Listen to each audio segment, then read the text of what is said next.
Thanks for listening to Guidance in Recovery. I'm Keegan Reed, and every week I speak with guests to honestly explore recovery, sobriety, the struggles that come with it, and find things that help us in our recovery journeys. Today on Guidance in Recovery, we welcome back Gretchen Schoser, or G-Rex. She's a suicide attempt survivor, 988 advocate, and a late-in-life entrepreneur.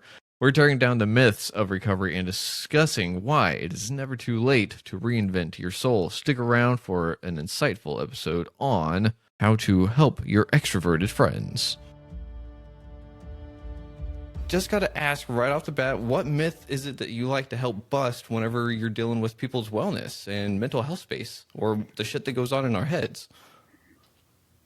The myth I want to bust is that extroverts do get depressed. Ooh. I am a 100% true extrovert and an empath, and nobody knew how depressed I was. Absolutely nobody knew, because people didn't ask the right questions. Oh. People didn't realize that, I was hiding and that life is difficult. But, the problem is that as extroverts, we all wear this really happy-go-lucky mask, and we don't show the typical signs of depression. Oof. And so without having the right information at their fingertips, people don't even know what is going on in our own lives. Oof. Yeah, that's a really good myth to bust, because I think you're spot on. If you don't know what to look for in someone or recognize it maybe even in yourself, what can you do about that, right? So why don't we explore that? Like, what separates a extroverted person that's being depressed versus the typical depression, like in clinical stuff? Okay, so, think of me as an extrovert. I always got in trouble for, talking in class, being like the class clown. At work, I was the person that everybody came to. I was the problem solver. But all those times, I would show up with a smile on my face. And people would, assume that everything was fine with me. But they wouldn't ask, they would ask very, short questions, like, how are you doing? Okay, my typical response would be, I'm living the dream. Oof. But in my head, I wasn't living the dream, because in my head, all I wanted to do was be done. So, a great way to, check in on your extroverted friends and be like, hey, you've been doing a lot lately for everyone, but how are you actually doing? Okay. Take that time to, ask that question where we actually have to answer it. Oof. Because 9 times out of 10, we're going to tell you everything is just fine. Oh. And then, you also need to not just talk to the person, but you need to notice what they're doing. Okay. Are they not being as socially active as they used to be? Is our humor a little bit darker? I mean, I know that my humor got super dark.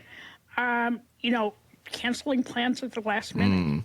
Before my depression, I would go and do everything. But once I got super depressed, I just kind of checked out. But nobody realized it because they didn't think anything was wrong.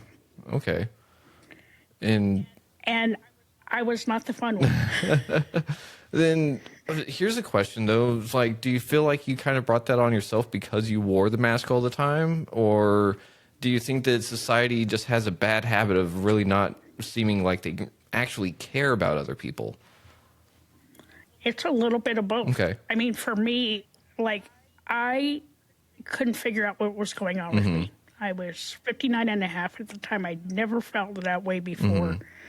But a lot of really horrible things happen in a really short period of time. Okay.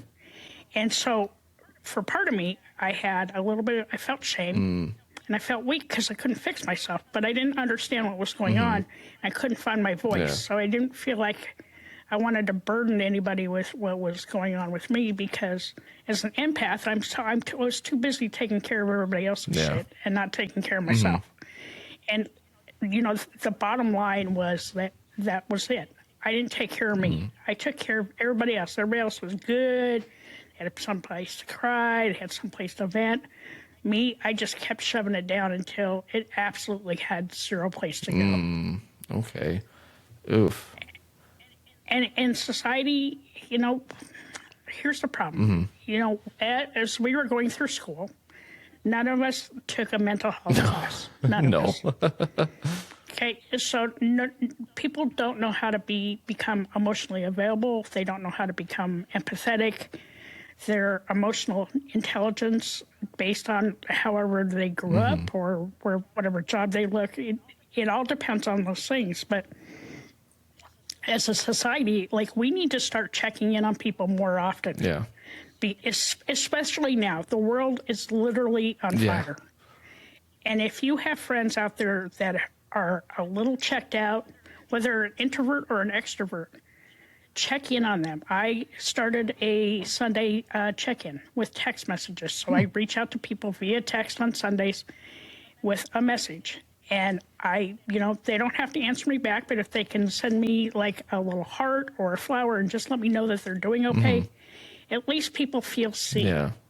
And that's a huge part of what's going on in the world is people want to feel seen and feel heard and feel validated. And I mean, I got all those things. I did feel seen. I did feel validated. But I was just so damn depressed. Yeah. And like, it was really, like, it was the hardest time of my life because I didn't want to bring anybody else down. And, you know, there was a lot going on in my personal life and my work life at that same time. And I just think that if people had maybe asked a little bit more pointed questions or, you know, just checked in on me a little bit more frequently, they may have been able to pick it up. But, you know, if you're an extrovert out there, can I just tell you, take that damn mask off? Because at the end of the day, it doesn't do you any good. It hurts you more than it helps you. Yeah, that is for sure. And I mean, you bring up a good point, though. And first of all, I just want to say thank you for making it through all of that and for spreading that kind of message and even doing that Sunday check-in thing, because that's something that I've tried to kind of do in the past, but I think I'm going to start doing it actually, like, for real, a lot more, like, invested in it, because it was one of those things that reaching out to people that I've not talked to in a long time, it's always kind of like, I wonder if they're, like, hopefully still alive. I need to check on that. But whenever it comes to, like, wearing that mask and having people ask you those kind of pointed questions, do you think that had someone asked you the right question at the right time, that it, like, the floodgate would have broke and you just would have had the breakdown before you got to thinking about ending it all? I think so. You think so? But, you know, I think that people were trying to also be a little tender with me at that same time because I had also, you know, made a huge career decision. I was taking an early retirement from work. Yeah. And, you know, that after 15 years at the same company, you know, I was hurting in ways that people didn't really understand. This goes out to the people that are thinking about retiring, or if you have... if you're a manager and somebody in your company is retiring, I know, maybe spend a little extra time with them, because I will tell you, one of the biggest hits to me is they didn't slowly take stuff away from me. It was pretty abrupt. Ugh. And so I signed my paperwork in October. I didn't go out until April. But all my stuff that I would do day in and day out was being slowly taken away from me. And, like, if you have 8 hours a day to sit around and not do shit, I mean, it starts to eat at you, because for me, like, I'm highly productive. You know, I'm the go-to person. I'm a subject matter expert in my field. And to, you know, wake up every morning and realize that you don't have shit to do all day, it's kind of depressing. Yeah, and kind of like your purpose got stolen away from you, and, like, there's not really anything you can do about it, huh? Yeah, and, like, I would do things that were so out of character for me, like, incredibly out of character. If you want to listen to a really messed up episode of the podcast, and this was like 3 weeks prior to me trying to take my life, go listen to season 1, episode 3. It is the most fucked up trip to New York City. It's the drunkest I've ever gotten in my entire life. Oh, boy. Like, blackout drunk. Oof. I broke my nose. I lost my phone in an Uber. I had taken Uber to Brooklyn in the middle of the night. it it it was messed up, but like people still didn't like see that. They didn't see that side of me because they're so used to see me be the life of the party and be fun and answer questions, even though in the back of my head I was like, just go the fuck away, because like I don't want to deal with you either. Like I don't want to deal with the voices in my head. I don't want to deal with the shit that's going on. But at the same time, I didn't know how to fix it. Yeah. And you know, that call to 988, not only did it save my life, but it opened up a whole shitload of things that like I just needed to get out. And like for a lot of people, you know, talk therapy may not work for them. Talk therapy has worked for me. Thankfully, I had the same therapist I had 3 years ago. Wasn't easy. I had to speed date them to get the right one. You know, because not all therapists are made of the same material. Nope. But that's what helped me, and that helped me to open up and become more of an advocate for mental health. Because if it can happen to me, it can happen to anybody. Yeah. And, you know, when I finally opened up onto social media, people were afraid. They were terrified because they didn't recognize the signs. And they, you know, for me, like life of the party, you know, love to laugh, love to play. It was heartbreaking for them that they didn't realize that something was terribly wrong with me. Yeah. And that, you know, that makes people really think about, like, what could we do better? And, you know, other things is like, if you know an extrovert and they're not in a fun mood, it's okay for them to say no. That's called boundaries, okay? Boundaries are, like, really important to us. Yep. Didn't really learn about them until I was, you know, almost 60, but hey, we're good. We learned. And like another thing is like if we come to you and we want to have a really deep conversation or we just need a vent, 9 times out of 10 we just need you to listen to us. Don't be like, give me your Sunday sermon, okay?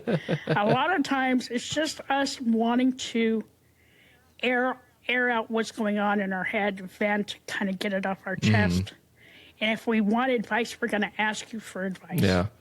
Yeah. But like, don't be an armchair therapist, because, you know, it's like being a Monday, you know, a quarterback on the, what is that? The Monday morning quarterback. Don't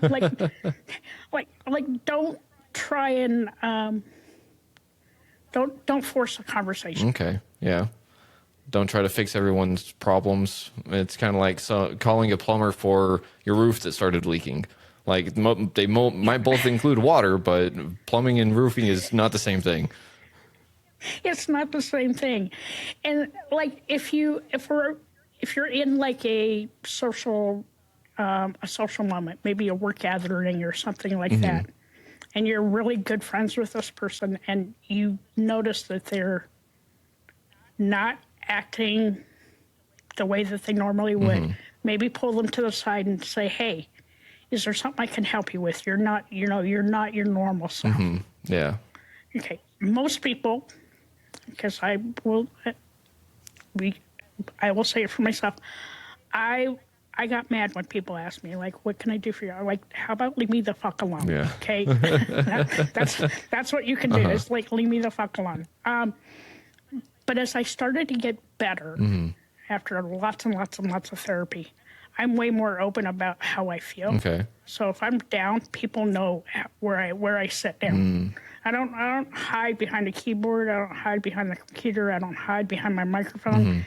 If I'm not happy, people are gonna know. And it's made me feel better because I could actually talk about it. And like one of the best things you can do is just be consistent in checking in with them.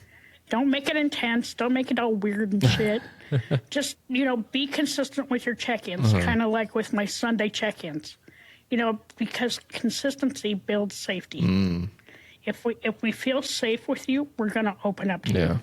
Okay. But for people out there that don't have somebody to talk to, please, please, please, if you are in crisis, pick up the phone and call 988. I am telling you, they are trained, they are compassionate, they're helpful, and they'll get you to the person that can help you the most. Yeah. Yeah. And thank you for bringing up that 988 because it's super important. I hope a lot of people actually utilize it. And I mean, with the suicide rates and everything lately, it's just one of those things that I don't know if 988 could expand fast enough either. But I hope that everyone gets taken care of as if they were their own person. And it sounds like that's exactly what they do. Yeah. So. And, as I was coming out of my fog, more and more people reached out to me. Yeah. Because now they didn't feel so terrified and alone in their own journey. And that's really part of why we started the podcast. It's because we want to normalize these conversations. If I could have a mental health breakdown at 59 and a half, it can happen to anybody. Yeah. Yeah. And, it's scary, because, I mean, after 59 and a half years, you'd think that you'd have a handle on life, right? Yeah, you would think. But, nobody teaches you about the mental shit that creeps up on you, right? Yeah. They don't teach you about brain chemicals that are all fucking messed up. They don't teach you how to set boundaries, right? That's something that I had to actually listen to podcasts, and we've interviewed tons of boundary coaches and things.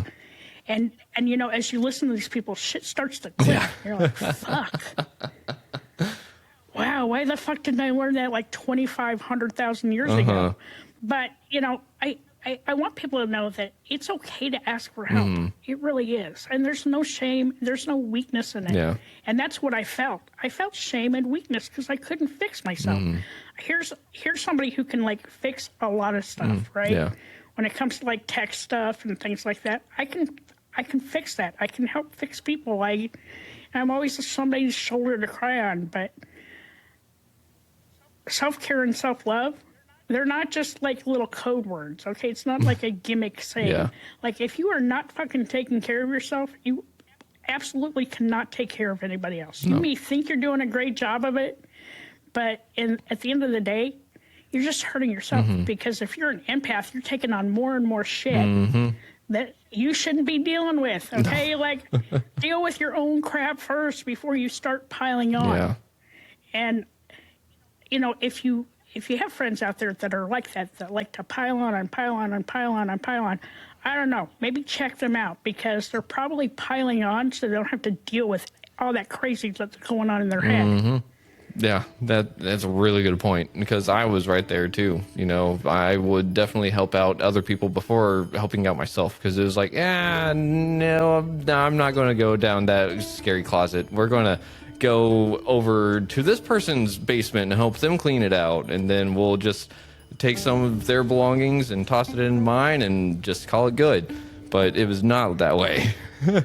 It's not that way because it starts to weigh on you after a while, and then everything starts to come to light. Yeah. But I'm thankful for my journey because it's taught me a lot. Could I go through that again? Probably. I don't ever want to go through that again. Yeah. I don't. That's why I'm super open and I really stick with my therapy and I stick with the things that are important to me. But I'm always really good about checking in on people because, Keegan and I both said, the world right now is shitty. Yeah. And I will tell you that love is greater than hate. So if you love your friends enough, reach out to them. Yeah. Make sure that they're doing okay. I don't care if they're introverted, extroverted, a combination of both.